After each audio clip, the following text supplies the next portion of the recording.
नमस्कार, मैं आचार्य शशिकांत। बहुत बहुत स्वागत है आप सबका हमारे खास कार्यक्रम में। वर्तमान में मैं आचार्य चाणक्य की तपस्थली पाटलिपुत्र पटना, जो कि बिहार की राजधानी है, और अपने 5 दिवसीय कार्यक्रम सत्र के तहत यहाँ उपस्थित हूँ।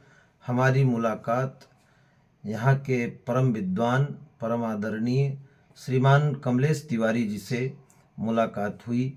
आदरणीय कमलेश तिवारी जी शिक्षा जगत के पुरोधा हैं। बिहार सरकार के विद्यालय में प्राध्यापक पद से रिटायर हुए हैं और सीबीएसई के द्वारा बिहार और झारखंड में हिंदी विषय के विशेषज्ञ के रूप में चयनित थे और सीबीएसई में पेपर सेटर के रूप में चयनित थे। आदरणीय तिवारी जी नमस्कार, आपका बहुत बहुत स्वागत है। जैसा कि आप शिक्षा जगत से जुड़े रहे और मैंने देखा लगभग 5 दिनों से आपका सुखद सानिध्य मुझे मिल रहा है, तो आपके अंदर बच्चों को लेकर के और बच्चों के भविष्य को लेकर के काफ़ी व्यग्रता रहती है कि बच्चों का भविष्य कैसे संवरे।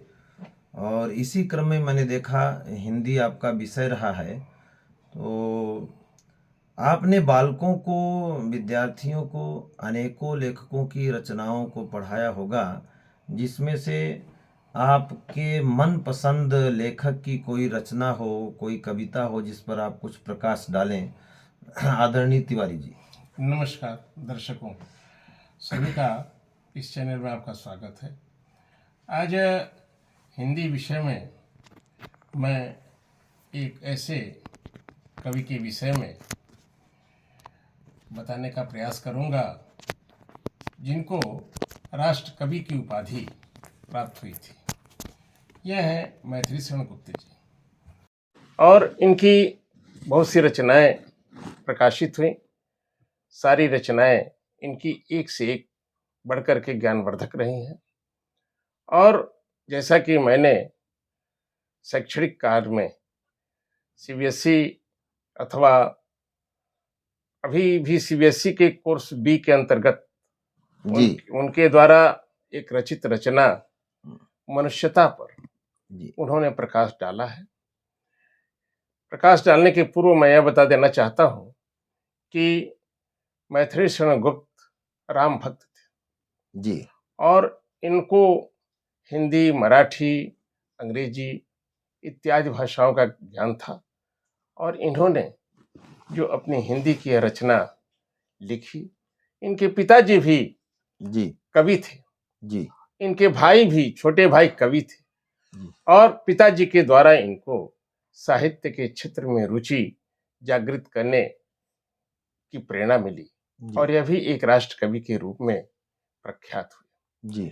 तदुपरांत इन्होंने बच्चों के ज्ञानवर्धन के लिए एक मनुष्यता नाम के शीर्षक की रचना की, जिसमें इन्होंने प्रकृति द्वारा प्रदत्त मानव और अन्य जीवधारियों के विषय पर प्रकाश डाला है जी। गुप्त जी ने सर्वप्रथम इस कविता के अंतर्गत मनुष्य को यह समझाने का प्रयास किया है कि मनुष्य को एक न एक दिन मरना है।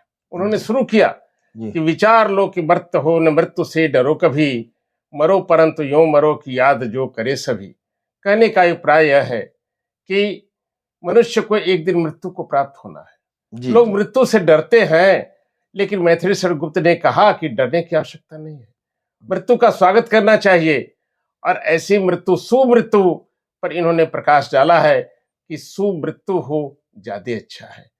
तो कहा है कि हुई न यूं सुमृत्यु तो वृथा मरे वृथा जी। अगर अच्छी मृत्यु नहीं होती है तो जीना और मरना दोनों बेकार है। अर्थात यहाँ से मनुष्य को उन्होंने एक शिक्षा प्रदान किया है कि भाई समाज में आप रह रहे हैं तो अच्छा कार्य करके अपनी कीर्ति को अमर करते हुए इस संसार से विदा लें।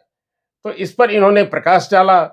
तदुपरांत इन्होंने कुछ ऐसे दानियों की भी चर्चा की है, जैसे कर्ण, दधीचि इत्यादि की दानियों की चर्चा की, और इसके माध्यम से इन्होंने मनुष्यों को संदेश दिया है कि आप भी धन संचित करने का प्रयास कीजिए, लेकिन जितना आप संचित कीजिए दान भी दीजिए। जी। दान देने से धन बढ़ता है। और दयालुता की भाव, उदारता की भाव पर इन्होंने विचार व्यक्त किया है कि मनुष्य को उदार होना चाहिए, दयालु होना चाहिए, एक दूसरे के सुख दुख में सम्मिलित होना चाहिए। अगर मनुष्य के अंदर इस प्रकार की विचारधाराएं नहीं हैं तो मनुष्य का जीवन यहाँ भी बेकार है। तो उन्होंने कहा कि मनुष्य को अच्छे कर्मों को करते हुए मृत्यु को प्राप्त होना चाहिए, जिससे कि समाज उनकी भावनाओं का मरने के बाद भी, क्योंकि मनुष्य जो है मरने के बाद भी अमर होता है। तो कैसे अमर होता है? उसकी कृति के द्वारा जी। और उसकी कृति, उसके किए हुए कार्य हर मनुष्य के सामने जो है वह देखने के लिए मिलते हैं जी। भगवान बुद्ध ने समाज में फैली हुई विषमताओं के लिए भी समाज के लोगों के अंदर एक भावना जागृत किया और कहा कि जो समाज में विषमताएं फैली हुई हैं उनको इन्होंने दूर किया, तो समाज का वह वर्ग, जो वर्ग उनके विचारों से प्रभावित हुआ, वह भी महात्मा बुद्ध के सामने नतमस्तक हुआ। कहने का मतलब यह है कि बहुत से लोगों की विचारधाराओं को मैथिली शरण गुप्त ने व्यक्त करके यह संदेश दिया है मनुष्य को कि मनुष्य जो है वह अच्छे कर्मों की तरफ प्रेरित होकर के अपने जीवन को अच्छा बना सकता है जी। और समाज के लोगों को यह भी संदेश दिया है कि घमंड पर इन्होंने अपना विचार व्यक्त किया है इसी कविता के अंतर्गत कि यदि मनुष्य को घमंड हो जाता है थोड़ा सा पैसा हो जाने से तो वह मदांत हो जाता है। मदांत का मतलब घमंडी। तो मनुष्य को जो है घमंडी कभी नहीं होना चाहिए। मनुष्य को जो यह सोचना चाहिए कि सब ईश्वर का दिया हुआ है और हमारे साथ अगर पैसा रुपया हो जाने के बाद यह कोई सोचे कि ईश्वर हमारे साथ है, तो ईश्वर सबके साथ है। हम में तुम में खड्ग खम्भ में घट घट व्यापे राम। ईश्वर हर जगह विदित है और ईश्वर सबके अंदर निहित है। जो आत्मा यह बोल रही है ये जीव या ईश्वर का ही अंश है। अगर मनुष्य के अंदर यह बोलने की शक्ति समाप्त हो जाए तो यह शरीर जो है निर्जीव हो जाएगी। कहने का अभिप्राय यह है कि हमें किसी भी तरह का घमंड नहीं करना चाहिए। मदांध आदमी हो जाता है तो उस समय उसके अंदर से अज्ञानता आ जाती है और जब ज्ञान आता है तो अज्ञानता रूपी प्रकाश खत्म हो जाता है। कब? जब घमंड समाप्त हो जाता है तब जी जी। इसलिए आदमी को जो है घमंड रहित होना चाहिए जी जी। तो मैं ये कहना चाहूंगा, अज्ञानता रूपी तिमिर यानी अज्ञानता रूपी अंधकार का नाश तभी होता है जब व्यक्ति के अंदर ज्ञान रूपी प्रकाश प्रस्फुटित होता है और वह ज्ञान रूपी प्रकाश गुरुदेव रूपी भगवान सूर्य के यानी जो है कि गुरु रूपी सूर्य के मुख से निकलने वाली ज्ञान रूपी प्रकाश की किरणों के माध्यम से ही वो अज्ञान रूपी अंधकार मिटेगा। जैसा कि आपने बताया है कि दान पर चर्चा किया, तो श्री रामचरितमानस जी में श्रीमद् गोस्वामी तुलसीदास जी ने भी यही लिखा है। उत्तरकांड में दोहा आता है कि प्रगट चारि पद धर्म के कलिमहु एक प्रधान, एन केन विधि दीन्हे दान करे कल्याण।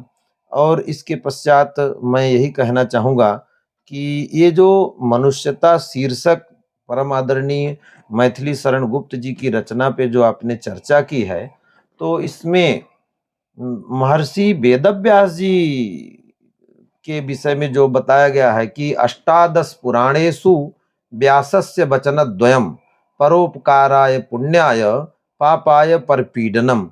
मुझे ऐसा लगता है कि कहीं न कहीं, जैसा आपने बताया ना कि राम जी के भक्त थे मैथिली शरण गुप्त जी, और तो कहीं न कहीं शास्त्रों से प्रेरणा लेकर के, महर्षि वेदव्यास जी से प्रेरणा लेकर के, श्रीमद् गोस्वामी तुलसीदास जी से प्रेरणा लेकर के ही उनकी लेखनी आगे बढ़ी और कविताएं प्रस्फुटित हुई।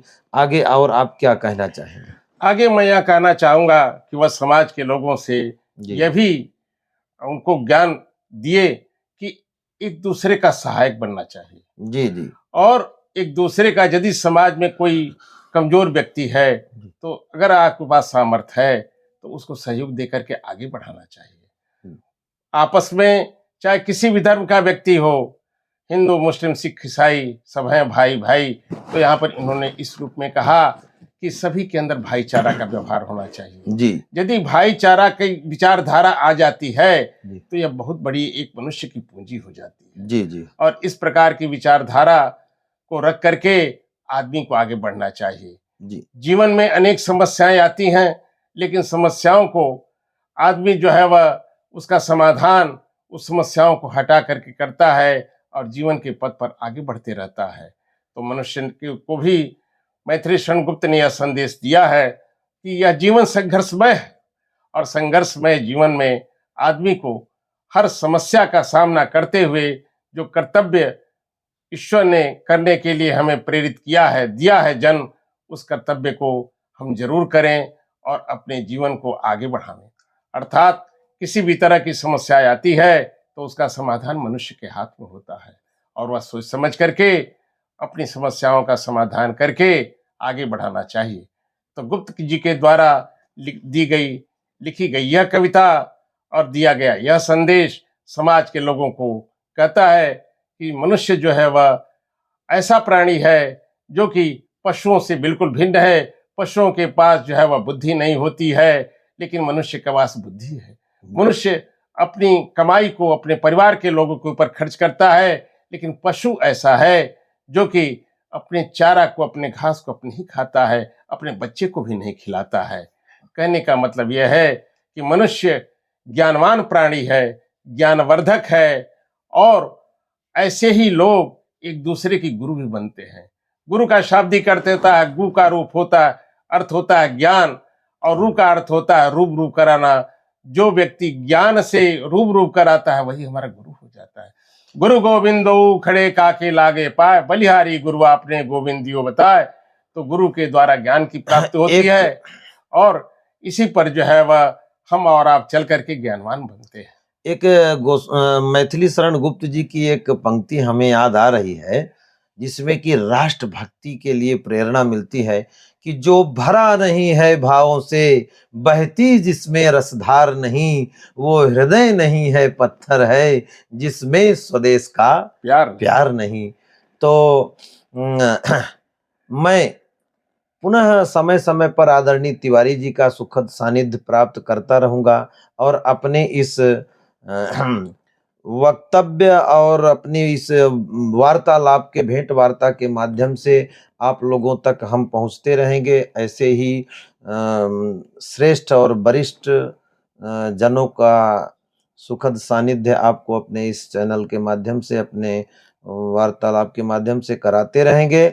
आप लोग हमारे इस चैनल को, हमारे इंस्टाग्राम पेज को, हमारे फेसबुक पेज को और हमारे x.com हैंडल को आगे बढ़ाएं ताकि जनमानस तक एक दूसरे की भावनाएं पहुंचें।